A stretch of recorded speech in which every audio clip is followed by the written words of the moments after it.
네, 안녕하세요. 마케팅의 본질을 이야기하는 곽 팀장입니다. 제가 지난번 영상을 통해서 2022년 사회적인 사건, 사고들 속에서 우리를 실망시킨 마케팅 그리고 브랜드적인 이슈를 한번 다룬 적이 있었는데, 그때 하나의 에피소드로 다뤘었던 게 바로 그 유희열 작곡가의 표절 사건이었습니다. 그래서 누구는 이게 표절이다, 누구는 표절이 아니다 설왕설래를 하던 도중에 실제 그 류이치 사카모토라는 일본의 거장 작곡가가 직접 자기가 생각하는 어떤 창작에 대한 정의라고 할까요?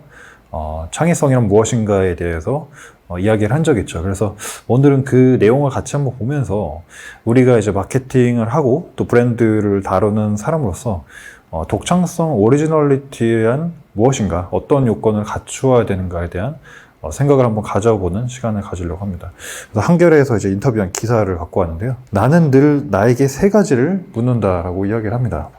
지식과 학습만으로는 독창성을 만들 수 없으며 독창성은 자기 안에 있다라고 이야기를 했어요. 그리고 이어서 모든 창작물은 기존의 예술에 영향을 받는다. 거기에 자신의 독창성을 5에서 10% 정도만 가미한다면 훌륭하고 감사할 일이다. 독창적인 작품을 만드는 방법에 대해서 이야기를 이제 했는데요.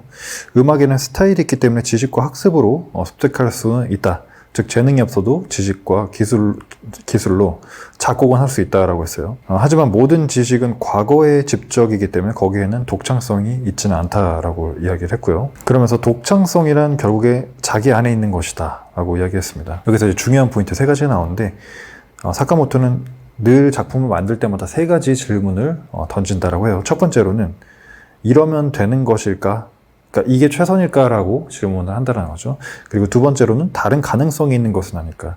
지금 이렇게 만든 것보다 조금 더 낫게 만들 수 있는 방법은 없을까? 고민을 한다는 거고, 마지막으로는 이게 내가 좋아하는 것인가? 작품을 이렇게 딱 완성시켜 놓고 나서 이게 내가 처음에 기획했었던 취지와 부합하는가?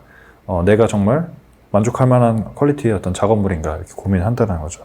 이런 식으로 자신에게 물으면서 하나하나 헤쳐나갈 수밖에 없다고 생각한다라고 이야기를 합니다. 이어서 작품에서 독창성을 유지하는 건 예술가마다 다르겠지만 그다지 괴롭다고 느끼지 않는다라고 이제 이야기를 했고요. 새로운 울림이나 멜로디가 태어났을 때의 기쁨이 아주 특별하기 때문이다. 그래서 이 과정이 비록 힘들지라도 창작의 기쁨으로 사라져버리기 때문이다 라고 이야기를 했습니다. 그래서 사실은 이제 유희열 작곡가의 논란으로 인해서 굉장히 많은 작곡가들의 어떤 표절이 논란이 됐었고, 사실은 사회적 이슈로 이어졌었는데요. 이걸 보면서 비단 뭐 음악 업계뿐만 아니라 우리가 지금 몸담고 있는 사실 마케팅도 비슷한 상황 아닌가라 생각을 했어요.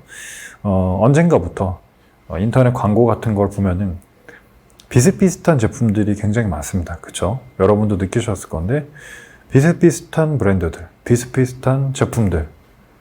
그런, 어떻게 보면 우리가 게임 같은 경우에도 중국에서 이제 양산형 게임이라고 해가지고 좀 그렇게 비슷비슷한 게임들이 굉장히 많았던 시절이 있었는데, 그런 것처럼 우리가 접하는 브랜드나 제품들도 굉장히 그런 게 많아졌다. 하지만 그들도 고유의 브랜드라고 주장을 하고, 소비자들은 뭐 그런 차이를 잘 느끼지 못하는 경우도 있고 잘 느끼는 경우도 있는데, 어떤 게 진짜 가치 있는 브랜드인가, 어떤 게 과연 가치 있는 제품인가 한 번쯤 생각해 봐야 되지 않을까라는 생각이 들었고, 제가 항상 과거에 이제 미디어 커머스 사례를 많이 들었습니다만, 미디어 커머스도 1세대에는 굉장히 획기적인 제품으로 시장에 신선한 충격을 줬고 그만큼 좋은 실적을 가져갔었죠. 하지만 하나가 잘 되니까 우르르 많은 미디어 커머스 브랜드들이 양산되면서 더 이상 특별하지 않게 되었고 매출도 조금씩 줄어드는 그런 모습으로 보였습니다. 그런 시장 속에서 어떻게 보면 미디어 커머스 1세대라고 할 수 있는 블랭크에서 선택한 전략은 이제는 3단계에 와 있다. 페이지 3 단계에서는 바디럽이라는 어떤 고유의 브랜드를 하나하나 차근차근 진짜 사랑받는 브랜드가 될 수 있도록 만들어 간다라는 어떤 기조하에 지금도 뭐 바디럽이나 뭐 퓨어썸이나 뭐 이런 약간 그나마 이제 많은 사랑을 받았던 브랜드들을 하나씩 다져가기를 하고 있는 걸로 알고 있는데, 사실 오래 사랑받는 브랜드란 그런 것이거든요. 그러니까 사람들이 열광하는 것은 모든 음식을 다 취급하고 모든 음식을 다 다루는 음식점에 열광하는 게 아닙니다.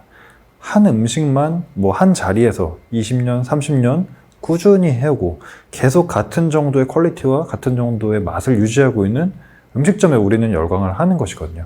우리가 장인이라고 하는, 장인이라고 부르는 사람들의 사실 면모를 보면 한 자리에서 뭐 구두방을 뭐 몇십 년 동안 하셨다거나, 뭐 아까 말한 식당도 마찬가지고 한 가지 일에만 정말 자신의 한평생을 다 쏟아부은 사람들, 우리가 존경하는 사람들이란 사실 이런 것이라는 거죠. 그래서 저는 뭐 사실 개인적인 저의 어떤 견해를 좀 밝히면 사업이라는 것도 여러 가지 아이템을 갈아타게 하면서 뭐 이것도 했다가 저것도 했다가 뭐 엑시트하고 또 다른 걸 했다, 이런 사람들을 사실 저는 그렇게 별로 좋아하진 않습니다.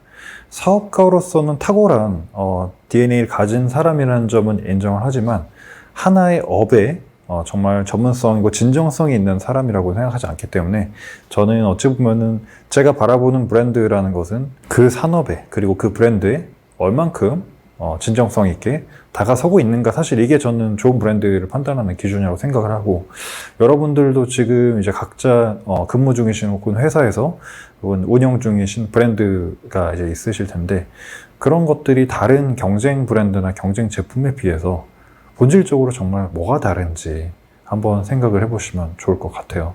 뭐 항상 저도 이제 미팅을 다니다 보면 우리 제품은 진짜 달라요, 우리 브랜드는 진짜 좋아요 라고 이야기를 하는데, 저는 만나는 사람마다 그런 얘기를 듣거든요.